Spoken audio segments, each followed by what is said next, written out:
দল যে অনুমোদন দেবে সে তার অপেক্ষায় রয়েছে। কিন্তু দলের যারা নেতৃত্বরা রয়েছেন, প্রথম সারির নেতৃত্ব, তারা বলছেন যে আপনি বিধানসভাতেই আপনাকে প্রয়োজনীয়তা রয়েছে, কারণ 2026 আপনাদের কাছে একটা বড় টার্গেট, তাই 2024-এর লোকসভা নির্বাচন, সেখানে আপনাকে অনুমতি দেওয়া হচ্ছে না দলের থেকে। চোর বলছে তো কি বলবে, সাধু বলবে? চুরি করেছে ওই জন্য চোর বলছে। চাকরি চুরি করেছে, রেশন চুরি করেছে, বাচ্চাদের মিড ডে মিলে চুরি করেছে, মেধা চুরি করেছে, মুখ্যমন্ত্রী নিজের দপ্তরে চুরি হয়েছে, ভূমি ও ভূমি সংস্কার দপ্তরে জমি চুরি হয়েছে, এর নামের জমি ওর নামে করেছে, ওর নামের জমি এর নামে করেছে, যেটা হস্তান্তর যোগ্য নয় সেটাও মুখ্যমন্ত্রীর দপ্তর থেকে হয়েছে। মুখ্যমন্ত্রীকেও জবাব দিতে হবে। চোরকে চোর বলে ফেললে তো কি সাধু বলবে? আচ্ছা, আপনার কি মনে হয় যে বিজেপি সীতাকে অবমাননা করে, সীতার নাম নেয় না, শুধু রাম নাম করে, এটা তৃণমূলের বক্তব্য? দেখুন, বিজেপি কাকে অপমান করছে না করতে পারছে সেটা সেই বিষয় নিয়ে আমাদের দেখতে কত সময় না, তবে একটা কথা, আমরা প্রত্যেক ধর্মীয় আইকন যারা আছেন তাদেরকে সম্মান দিই। সাথে সাথে এটা বলবো, ধর্মকে কাজে লাগিয়ে যারা ভোট ব্যাংককে সুরক্ষিত করার চেষ্টা করছে তাদের হাত থেকে জনসাধারণকে মুক্তি দেওয়ার লক্ষ্যে আমরা রাজনীতি ময়দানে এসেছি। একজন রামকে দেখাচ্ছে তো, একজন জগন্নাথকে দেখাচ্ছে তো, একজন রমজান মাসের ইফতারকে দেখাচ্ছে তো, কেউ করম উৎসবকে দেখাচ্ছে। মানে এইগুলো তো দেখিস তো ভোট নেওয়ার চেষ্টা করছে। তাদের কীভাবে ডেভেলপ হবে সেই বিষয়ে কথা বলতে দেখতে পাচ্ছি না।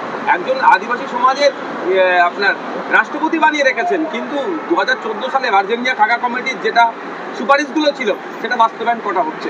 একজন টুসু পর্ব বা করম উৎসবকে দেখিয়ে অনেক কিছু করছে, কিন্তু মেডিকেলে ওই কোটার ক্ষেত্রে অনিয়ম হয়েছে, এসটি বা এসসি মানে যাদের রিজার্ভেশন ঠিকঠাক মান্যতা পায়নি সেই বিষয়ে কোর্টে যাচ্ছে, যখন তাদের বিরুদ্ধে সরকার বিষয়টা বা ডিভিশন বেঞ্চ এটাকে আটকানোর জন্য চলছে। তাহলে বোঝাই যাচ্ছে শুধু নামটা অর্থে এদের মুখে শুধু ভালোবাসা দেখাচ্ছে, বাস্তবিক অর্থে এরা কিছুই লাভবান হচ্ছে। ভেবেগুলো বলা দরকার, কিন্তু অধিগুরুত্বের সাথে বলছি ক্রমশ এরা রাজনীতিটাকে তলানিতে পৌঁছে দেওয়ার চেষ্টা করছে এই ধরনের অবাঞ্ছিত মন্তব্য করে।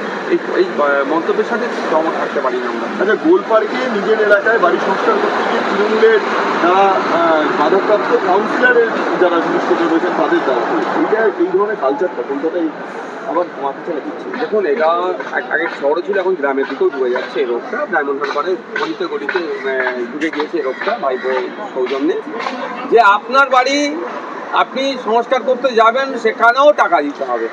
এখন তো বাড়ি তৈরি করার সময় টাকা দিতে হচ্ছে, কি সিমেন্ট কিনবেন, কি বালি কিনবেন, কি পাথর কিনবেন, কি রং কিনবেন, সেটাও আবার এই তৃণমূলের যারা সিন্ডিকেট চালায় তাদের কাছ থেকে কিনতে হবে। সংস্কারের সময় এদের আবার অনুমতি লাগবে, অনুমতি মানে টাকা লাগবে।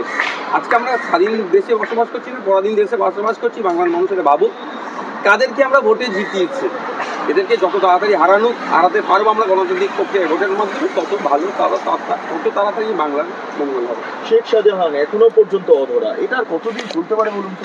সম্ভব এটা আদৌ? আমার মনে হয় এটা কেন্দ্রীয় স্বরাষ্ট্রমন্ত্রী ভালো বলতে পারবেন। তার সিআরপিএফকে মেরে মাথা ফাটিয়ে দিল, তাদেরকে সিআরপিএফকে তাড়িয়ে দিল, ইডি আধিকারিকদের মাথা ফাটিয়ে দিল, তারপরও যেন একটা চুপচাপ বসে আছে মনে হচ্ছে না। কে খেলা দেখছে নাকি তারা? যারা এই ধরনের অন্যায় করছে এদের বিরুদ্ধে কঠোর ব্যবস্থা না দিলে প্রমোশনটা বেড়ে যাবে তো। আগামী দিনে কোনো জায়গায় কেউ রেটে গেলে তাদের ওপরে আক্রমণ নেবে ফলে তারা আধিকারিকরা আক্রান্ত হবে। অমিত শাহজি দপ্তর কী করছে এই প্রশ্ন থাকে। সিএ নিয়ে আবার নতুন করে জল্পনা দানা বাঁধছে, সিএ নাকি লাগু হয়ে যাবে কয়েকদিনের মধ্যে, মুখ্যমন্ত্রী বলছেন এটা পলিটিক্যাল এজেন্ট। আপনি কি দেখছেন? দেখুন, আমি এটা মনে করি এটা ভদ্রা কল। 2019-এর নির্বাচনের আগে অমিত শাহজি বাংলা এসে সিএ করবো বলেছিলেন। 19-এর নির্বাচন পার হয়ে যাওয়ার পরে ভুলে গিয়েছেন। 21-এর নির্বাচনের আগে এসার নির্বাচনের সময় এসে সিএ কথা অনেক কথা বলেছিলেন।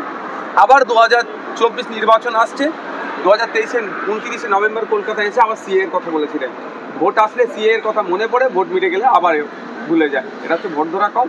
সিএ দেখিয়ে ভয় দেখিয়ে, যেমন সিএর পক্ষ নিয়ে বিজেপি একটা অংশের ভোট কিনতে চাইছে, সিএর ভয় দেখিয়ে এই মমতা ব্যানার্জির মতো দলে যারা আছেন তারা ভয় দেখিয়ে একটা ভোটকে সুরক্ষিত রাখার চেষ্টা করছে। এটা ভোট ধরার কল, বাংলার মানুষ বুঝতে পেরে গেছে এটা আসল। আচ্ছা, বিএসএফকে আবার নিশানা করছেন সরকারি সভায় দাঁড়িয়ে মুখ্যমন্ত্রী। তিনি বলছেন শীতলকুচিতে যারা গুলি করেছে তাদের জামিন কিভাবে, সেটা নিয়েও মুখ্যমন্ত্রী প্রশ্ন। আদালতের রায় নিয়ে প্রশ্ন, বিএসএফ এর বিরুদ্ধে বারবার সরব হওয়া, এটা কি কীভাবে দেখছে?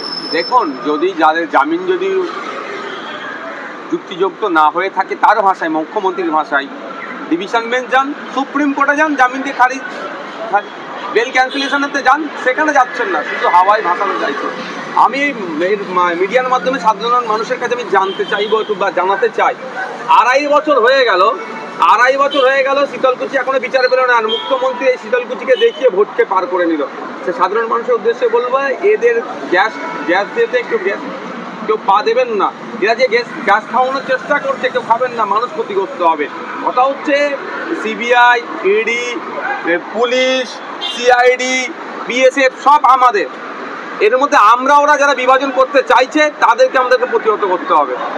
আচ্ছা, লাস্ট প্রশ্ন সেটা হচ্ছে যে মুখ্যমন্ত্রী বলছেন যে একাংশ দুর্নীতিগ্রস্ত হলে তার দায় দলের নয়, টাকা দিয়ে লোক ঠিক করে চোর স্লোগান দেওয়ানো হচ্ছে। এই চোর স্লোগান উঠেছিল, এই বিষয়টাকে কেন্দ্র করে এই বক্তব্য কিভাবে দেখছেন? চোরকে চোর বলছে তো কি বলবে, সাধু বলবে? চুরি করেছে ওই জন্য চোর বলছে। চাকরি চুরি করেছে, রেশন চুরি করেছে, বাচ্চাদের মিড ডে মিলে চুরি করেছে, মেধা চুরি করেছে, মুখ্যমন্ত্রী নিজের দপ্তরে চুরি হয়েছে, ভূমি সংস্কার দপ্তরে জমি চুরি হয়েছে। এর নামের জমি ওর নামে করেছে, ওর নামের জমি এর নামে করেছে, যেটা হস্তান্তরের যোগ্য নয় সেটাও মুখ্যমন্ত্রী দপ্তর থেকে হয়েছে। মুখ্যমন্ত্রীকেও জবাব দিতে হবে। চোরকে চোর বলে তো কি সাধু বলবে? আচ্ছা, আপনার কি মনে হয় যে বিজেপি সীতাকে অবমাননা করে, সীতার নাম নেয় না, শুধু রাম নাম করে, এটা তৃণমূলের বক্তব্য? দেখুন, বিজেপি কাকে অপমান করছে না করতে পারছে সেটা সেই বিষয়ে আমাকে দেখতে কত সময় না। তবে একটা কথা, আমরা প্রত্যেক ধর্মীয় আইকন যারা আছেন তাদেরকে সম্মান দিই। সাথে সাথে এটা বলবো, ধর্মকে কাজে লাগিয়ে যারা ভোট ব্যাংককে সুরক্ষিত করার চেষ্টা করছে তাদের কাছ থেকে জনস্বয়ংকে মুক্তি দেওয়ার লক্ষ্যে আমরা রাজনীতির ময়দানে এসেছি। একজন রামকে দেখাচ্ছে তো, একজন জগন্নাথকে দেখাচ্ছে তো, একজন রমজান মাসের ইফতারকে দেখাচ্ছে তো, কেউ বড় উৎসবকে দেখাচ্ছে। মানে এইগুলো তো দেখিস তো ভোট নেওয়ার চেষ্টা করছে। একজন তাদের কীভাবে ডেভেলপ হবে সেই বিষয়ে কথা বলতে দেখতে পাচ্ছি না। একজন আদিবাসী সমাজের আপনার রাষ্ট্রপতি বানিয়ে রেখেছেন, কিন্তু 2014 সালে ভার্জিনিয়া খাগা কমিটির যেটা সুপারিশগুলো ছিল সেটা বাস্তবায়ন করা হচ্ছে। একজন টুসু পর্ব বা বড় উৎসবকে দেখিয়ে অনেক কিছু করছে, কিন্তু মেডিকেলে ওই কোটার ক্ষেত্রে অনিয়ম হয়েছে। এসটি বা এসসি মানে যাদের রিজার্ভেশন ঠিকঠাক মান্যতা পায়নি, সেই বিষয়ে কোর্টে যাচ্ছে যখন তাদের বিরুদ্ধে সরকার বিরুদ্ধে আবার ডিভিশন নিয়ে এটাকে আটকানোর জন্য চলছে। মানে বোঝাই যাচ্ছে শুধু নামটা অর্থে এদের মুখিয়ে শুধু ভালোবাসা দেখাচ্ছে, বাস্তবিক অর্থে এরা কিছুই লাভবান হচ্ছে। ডায়মন্ড হারবারে কি দাঁড়াচ্ছেন? কি সিদ্ধান্ত হল? আমার বিগত দিনের আমার মত আমি পোষণ করেছি, আজকেও বলছি, আমি আমার পক্ষ থেকে আমার মানসিকভাবে আমি 100% প্রস্তুতি ডায়মন্ড হারবারে দাঁড়াবো। সেখানকার মানুষের দোয়া আশীর্বাদ নিয়ে ভবিষ্যতের দিকে পড়াশোনা করে কালীঘাটে পাঠাবো এবং আমি নির্বাচিত হই। ওখান থেকে নির্বাচিত হই আমি পার্লামেন্টে যাবো। কিন্তু আর দলের দেখুন, সর্বোচ্চ দল একটা পোস্ট, বাকি সব ব্ল্যাঙ্ক পোস্ট আমাদের দলে নয়, আমাদের দলের গণতন্ত্র আছে। সুতরাং দল যে অনুমোদন দেবে সে তার অপেক্ষায় রয়েছে। কিন্তু দলের যারা নেতৃত্বরা রয়েছেন, প্রথম সারির নেতৃত্ব, তারা বলছেন যে আপনি বিধানসভাতেই আপনাকে প্রয়োজনীয়তা রয়েছে, কারণ 2026 আপনাদের কাছে একটা বড় টার্গেট। তাই 2024-এর লোকসভা নির্বাচন, সেখানে আপনাকে অনুমতি দেওয়া হচ্ছে না দলের তরফে। দেখুন, এখনও বিষয়টা নিয়ে আমাদের তো ফাইনাল করে চূড়ান্ত হয়ে ওঠেনি। সুতরাং যখন চূড়ান্ত সিদ্ধান্ত হবে তখন আমাদের দলের পক্ষ থেকে হয়তো আমি জানাতে পারি, আমাদের জেনারেল সেক্রেটারি অর্থনীতি টিম যারা আছেন তারা জানাতে পারে। তবে একটা কথা, আমাদের লক্ষ্যে যেটা আছে অবিচল থাকবো। আমরা মানুষ ক্ষমতা দখল আমাদের স্বপ্ন নেই, সমাজ ব্যবস্থা পরিবর্তনটাই আমাদের স্বপ্ন। এই লক্ষ্যে আমরা অবিচল। কেটে দেওয়া হবে।